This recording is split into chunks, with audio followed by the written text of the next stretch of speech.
Salam, selamat datang di kuliah pengantar ilmu ekonomi ini. Ini adalah modul pertama dari rangkaian-rangkaian kuliah pengantar ilmu ekonomi. Modul ini diberi judul Definisi Ilmu Ekonomi, Kelangkaan Pilihan dan Biaya Peluang, dan Ekonomi Mikro Makro.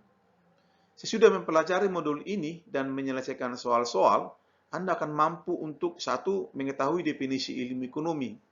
2. Memahami kaitan antara kelangkaan, pilihan, dan biaya peluang. 3.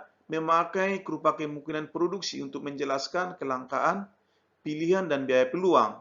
4. Memakai aliran sirkuler untuk menjelaskan interaksi rumah tangga, perusahaan, dan pemerintah di pasar. 5. Mengetahui masalah-masalah pokok perekonomian. 6. Membedakan ekonomi mikro dan ekonomi makro. Dan terakhir, 7. Organisasi bahan kuliah. Poin pertama, apa itu ilmu ekonomi? Economics is the science of scarcity. Ilmu ekonomi adalah ilmu pengetahuan tentang kelangkaan. Definisi lain, ilmu ekonomi adalah studi tentang penggunaan sumber daya langka untuk memenuhi kebutuhan manusia yang tak terbatas. Sebelum kita terangkan lebih lanjut, kita dapat katakan di sini, ilmu ekonomi yang juga disebut teori ekonomi bertugas untuk menjelaskan dan meramalkan kenyataan ekonomi. Teori ekonomi bertugas untuk menjelaskan mengapa dan bagaimana harga-harga barang pertanian merosot tajam. Mengapa harga beras merosot? Mengapa harga jagung, harga kacang kedelai merosot di pasar? Mengapa ekspor barang dan jasa kita merosot? Banyak pertanyaan serupa kita hadapi sehari-hari. Pertanyaan-pertanyaan tersebut dicoba dijawab oleh teori ekonomi, menjelaskan dan memperkirakan, meramalkan seperti apa jadinya di masa akan datang. Poin 2 adalah terkait dengan definisi tadi. Ada 3 kata kunci, yaitu kelangkaan, pilihan, dan biaya peluang. Secara skematis, kaitan ketiga kata kunci ini ditunjukkan oleh skema ini. Kelangkaan, scarcity, mengimplikasikan pilihan. Pilihan mengimplikasikan biaya. Sebelum kita bahas lebih lanjut ini, kita pahami dulu konsep-konsep apa itu sumber daya, apa itu barang dan jasa. Sumber daya yang disebut juga faktor-faktor produksi, disebut juga input, mencakup tanah, tenaga kerja, modal, dan keusahawanan. Slide ini membantu saudara untuk memahami definisi-definisi tanah, tenaga kerja, modal, dan keusahawanan. Barang dan jasa itu adalah barang dan jasa adalah barang atau produk yang dihasilkan memakai sumber daya tadi, yaitu tenaga kerja, tanah, dan modal yang kita sebut langka dipakai, dikombinasikan untuk menghasilkan barang dan jasa. Mari kita bedakan barang sebagai barang tangible, yaitu seperti mobil, seperti sepatu, sedangkan jasa itu adalah barang yang intangible, seperti jasa tukang cukur, jasa pendidikan, dan jasa seorang bidan terhadap pasiennya. Kalau barang dan jasa yang dihasilkan memakai sumber daya langka, tentu barang dan jasa juga adalah langka. Hal lain, sebelum kita mengaitkan 3 konsep tadi, dalam perekonomian ada 3 aktor utama, yaitu rumah tangga, perusahaan, dan pemerintah. Rumah tangga inilah pemilik sumber daya tadi. Dan rumah tangga inilah yang mengonsumsi barang dan jasa yang dihasilkan oleh perusahaan. Dalam menjual sumber dayanya, rumah tangga memperoleh imbalan upah dengan menjual tenaga kerja yang dimilikinya, imbalan sewa dengan menjual tanah yang dimilikinya, memperoleh imbalan bunga dari penjualan modal yang dimilikinya, dan memperoleh laba dari keusahawanan yang dimilikinya.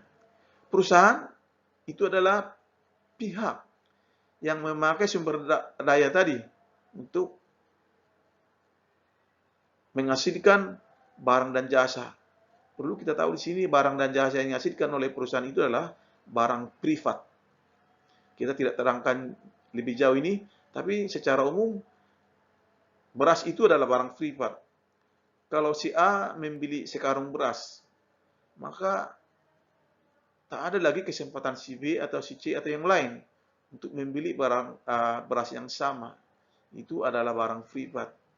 Sedangkan pemerintah adalah juga pihak yang mencoba menawarkan barang jasa kepada rumah tangga.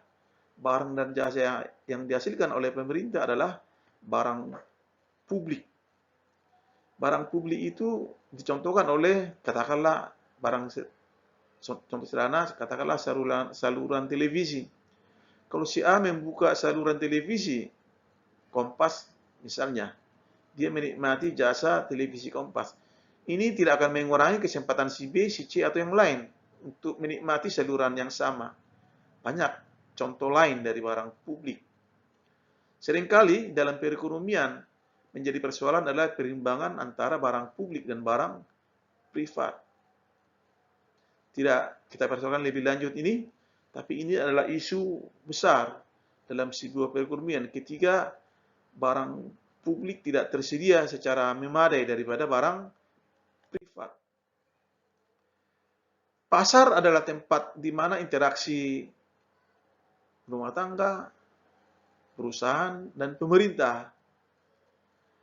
Anda bisa menjawab kuis 1 ini memakai konsep aliran sirkuler, terangkan interaksi rumah tangga, perusahaan bisnis, dan pemerintah dalam pasar. Kembali ke pokok bahasan tadi, 3 ide kunci terkait dengan definisi ilmu ekonomi, yaitu kelangkaan, pilihan, dan biaya.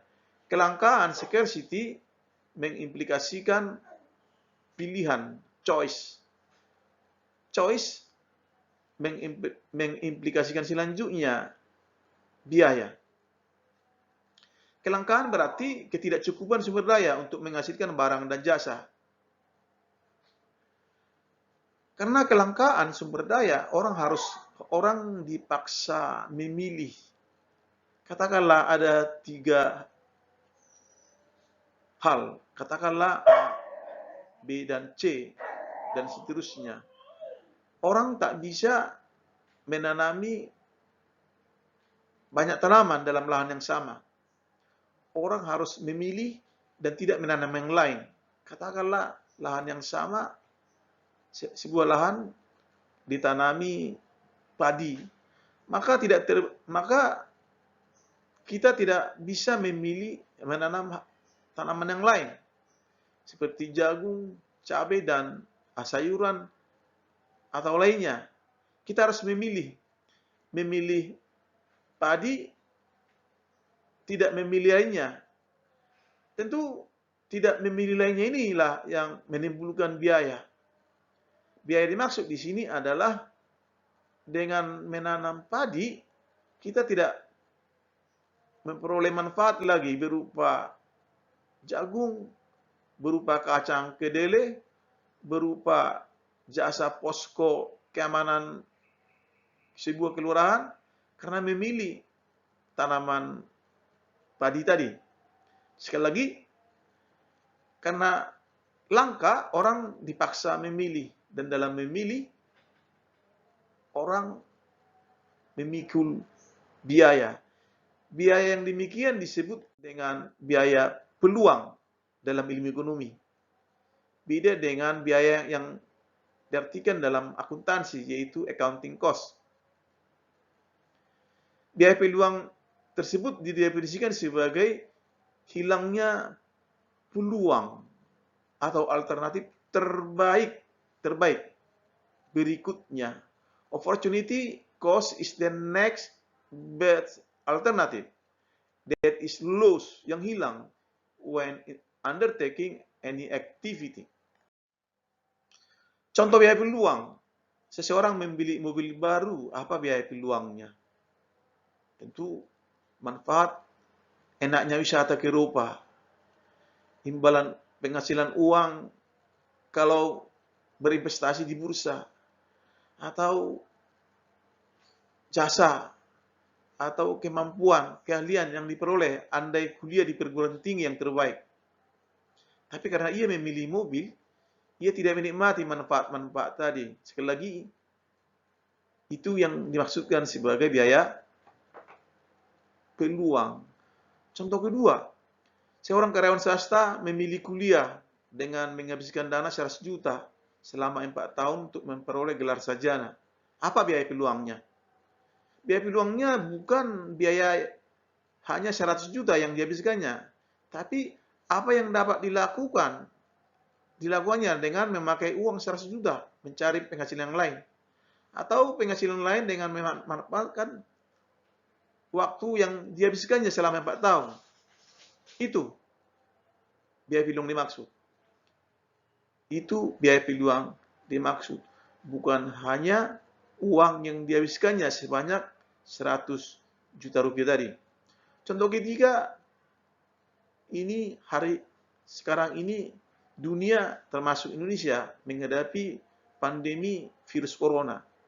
Kita sudah dengarkan di berita betapa besarnya pemerintah sudah menggelontorkan dana stimulus ekonomi triliunan rupiah sehingga membuat APBN kita super defisit. Pertanyaan adalah berapa biaya peluang dana yang dihabiskan oleh pemerintah itu? Tentu tidak sekedar dana triliunan rupiah yang kita sebut tadi, biarpun besar dananya, tapi ada manfaat-manfaat yang hilang, tapi kita tidak nikmati karena pembiayaan, biaya pandemi tadi. Jelas, seperti diuraikan tadi, kelangkaan itu dialami oleh setiap orang, setiap konsumen, setiap pemerintah. Sekali lagi, karena langka, orang, konsumen, atau pemerintah dipaksa memilih. Dan dalam memilih ada pengorbanan. Ada kesempatan yang hilang. Kalau sumber daya tidak langka alias bebas, maka kita nggak perlu memilih. Kita tak perlu memikul biaya yang disebutkan tadi. Lagi pula, sumber daya langka itu, sumber daya melimpah atau bebas itu tidak memiliki biaya peluang. Hanya sumber daya langka yang memiliki sumber biaya peluang. Untuk memahami lebih lanjut definisi ilmu ekonomi, walau tak ada definisi lengkap mengenai definisi ilmu ekonomi, saudara bisa membaca slide ini, 6 definisi ilmu ekonomi ditawarkan. Juga slide ini definisi ilmu ekonomi. Semua definisi itu mencerminkan 3 ide kunci tadi. Masih kelangkaan yang memaksa orang, individu, memilih dan memikul biaya. Kelangkaan sumber daya memaksa orang, individu, katakanlah perekonomian suatu negara, memilih apa yang dihasilkan dan dalam jumlah berapa. Bagaimana menghasilkannya? Bagaimana menghasilkan barang dan jasa? Dan untuk siapa barang dan jasa itu dihasilkan? Ini 3 masalah pokok perekonomian terkait dengan kelangkaan sumber daya. Siapa yang menjawab pertanyaan tadi? Secara teoritis, bisa jadi komando pemerintah. Apa yang dihasilkan? Apa kata pemerintah? samping itu ada pasar, ada tradisi, menjawab pertanyaan-pertanyaan tadi. Tapi dalam praktek, tak ada komando yang murni, pasar yang murni, atau tradisi. Tapi campuran tiga hal ini. Yang menjadi persoalan adalah porsi yang mana yang lebih besar, dominan. Dalam perekonomian modern, di mana negara-negara menjadi kaya, negara-negara maju, pertanyaan-pertanyaan tadi dijawab oleh pasar, tentu dengan campur tangan pemerintah yang secukupnya. Tentu semodern apapun perekonomian, ada tradisi menjawab pertanyaan-pertanyaan pokok tadi. Pertanyaan-pertanyaan pokok tadi membentuk persoalan-persoalan ekonomi, persoalan-persoalan yang dihadapi dalam ilmu ekonomi, yaitu persoalan konsumsi, persoalan produksi, dan persoalan distribusi. Apa yang dihasilkan? Itu persoalan konsumsi. Bagaimana menghasilkan? Itu persoalan produksi. Untuk siapa dihasilkan? Tentu ini adalah persoalan distribusi. Distribusi barang dan jasa harus merata. Walaupun dalam pasar, distribusi itu bisa menjadi pincang. Disinilah perlu campur tangan, intervensi pemerintah, supaya distribusi barang dan jasa itu merata. Supaya sebanyak-banyaknya rakyat menikmati produksi barang dan jasa. Tak hanya tiga persoalan tadi yang dihadapi setiap perekonomian modern. Ternyata ada persoalan inflasi. Harga barang dan jasa yang dihasilkan dalam perekonomian cenderung naik atau mengalami inflasi. Biarpun sumber daya menganggur, biarpun sumber daya langka, tidak tertutup kemungkinan sumber daya yang langka itu tidak dipakai, alias pengangguran, terlebih pengangguran manusia, pengangguran pekerja. Ada kemungkinan produksi barang dan jasa di bawah kapasitas maksimum sebuah negara. Ini menimbulkan apa yang disebut dengan stagnasi pertumbuhan ekonomi. Anda menjawab kuis 2 ini, Anda membaca literatur, Anda menjawab bagaimana kurva kemungkinan produksi dipakai untuk menunjukkan kelangkaan, pilihan, biaya peluang, dan pengangguran sumber daya. Poin 3 adalah terkait dengan uraian-uraian di atas tadi. Mari kita katakan bahwa ilmu ekonomi itu terdiri dari 2 cabang, yaitu ekonomi mikro dan ekonomi makro. 3 persoalan tadi, yaitu persoalan konsumsi, produksi, dan distribusi, itu adalah bidang kajian ekonomi mikro. Sedangkan persoalan-persoalan inflasi, pengangguran, dan stagnasi itu adalah persoalan ekonomi makro. Anda bisa baca slide ini, apa saja bidang kajian ekonomi mikro, apa bidang-bidang kajian ekonomi makro. Ekonomi makro dan ekonomi mikro jangan terlalu dibeda-bedakan. Mereka berbeda hanya satuan kajian mereka. Lebih penting hubungan mereka dalam sebuah perekonomian daripada perbedaan mereka. Poin 4, yaitu organisasi bahan kuliah.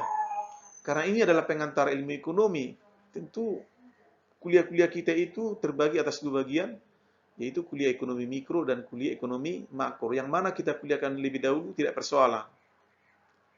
Ekonomi mikro itu ibarat belajar sebuah hutan.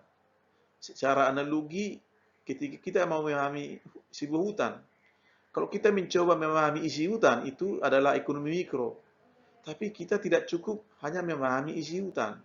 Kita harus memahami lingkungan hutan itu sendiri. Itu adalah ekonomi makro. Jadi, dua-duanya harus kita pahami. Baik isi hutan maupun lingkungan atau hutan itu sendiri. Demikian mikro dan makro kita sepakati dalam rangkaian kuliah ini. Kita akan mempelajari lebih dahulu ekonomi mikro, ada 6 topik dalam 7 kali pertemuan, lalu ujian tengah semester, UTS.